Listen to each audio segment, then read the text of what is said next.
Hey everyone, Train Guy 1969 here. Welcome back to the channel. Today's video we're going to take a look at a number of items that I picked up back in September at the Greater Edmonton Train Show. So we're going to start with this little one right here. So we have this little police car by Bush. Nice detail. This is no particular police service. I thought it would fit nicely with all the other police cars I have. I've got a number of RCMP cars. I also have a CN rail police car and a CP rail police car. I thought this one was a cool addition. Normally I think it was about $16, but as you can see got it for 50% off at the show. So a great price, a little over $7 for this beautiful little police car. Along with the police car, I was able to pick up some rolling stock. So starting off, have this Cargill hopper. It's a nice little looking hopper. I don't have one of these. It's got pretty good details, fairly nice clear writing and paint job, knuckle couplers.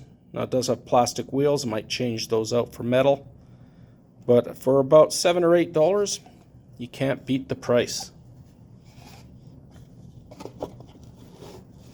Along with that, I was also able to pick up this piece of rolling stock, and this one here is a Government of Canada Census of Agriculture from CN hopper car.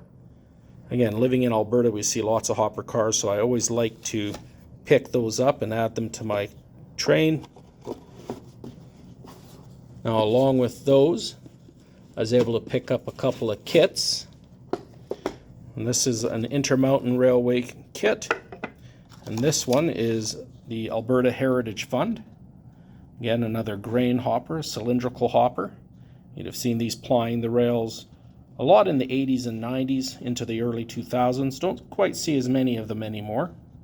It's a beautiful kit, and because it's from Intermountain, it's got some pretty decent detail. Maybe not as detailed as some of their more modern kits, but still a beautiful addition to anyone's collection. Besides that one, I also got this other Intermountain kit. And this one here, again, as you can see, is another hopper, but this one is Campotex. So if I'm not mistaken, I believe Campotex, they haul potash, and I do have a couple other potash hoppers, but not ones from Campotex. Look forward again to putting this kit together. Make sure that I send them out there for you guys to look at once I get them done. Along with that one, I got this set here. Now this one said it was normally $46.95, but again at 50% off, so I ended up getting it for about $23.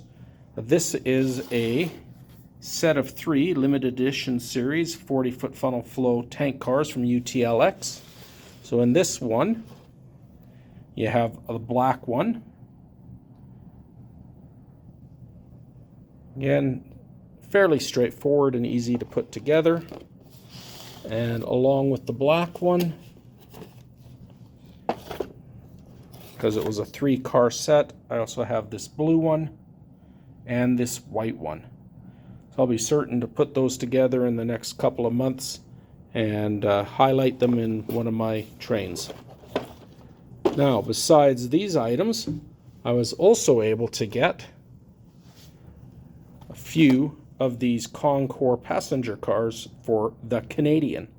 Now, if you're familiar with the Canadian, it's the transcontinental train that plies the rails of Canada. It started back, probably back in the 1950s. They're still using the same Bud rail cars. Today, it's a train run by Via Rail Canada, and it plies the CN rail tracks.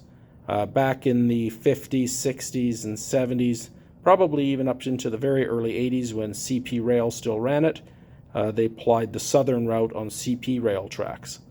This here is a sleeper car.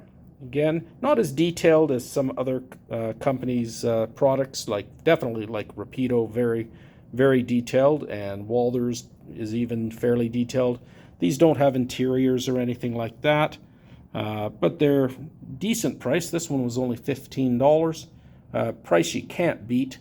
Again, comes with knuckle couplers and a great addition to my model of the Canadian.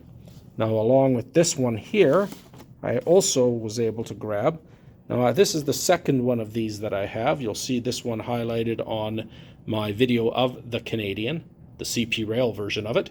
And this is an end observation car. It's a park car. This one is Kootenay Park. Again, Concours, so not the most detailed, but a great addition nonetheless. And lastly, we have this dining car. So I think I've got, like I said, 7 or 8 of these cars, maybe even more now. Look forward to putting them on a train and maybe highlighting them in a future video. The last thing that I'm going to show you is something very special to me. This, one of the dealers actually gave me for free. And this is a reefer car. It's a cattle car. It's a cold storage for meat and whatnot, Canadian Pacific.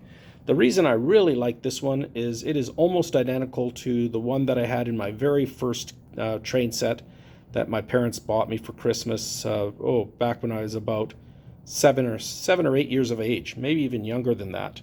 I've been looking for one of these. I've kind of wanted to be, going back in a little nostalgic and looking for something very similar. The one I had was the same color, had the same cow on it. Didn't say Canadian Pacific. I think it was a CN car.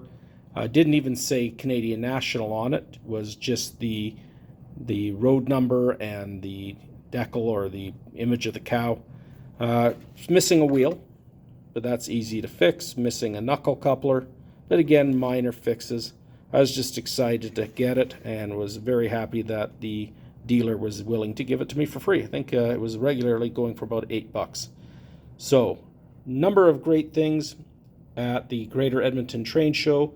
Here in Alberta, we have 2 great train shows, the Greater Edmonton Train Show in September and Super Train in Calgary in April. So if you're looking at getting into the hobby, or you're currently in the hobby and just want to add a little bit more to your layout, definitely going to either train shows or swap meets, best place to get stuff. With model railroading becoming more and more expensive, a lot of us have to resort to secondhand stuff, and you can find some really good, reliable sellers out there, and you can pick up some really cool items. Thanks for watching. I hope you enjoyed the video. Take care.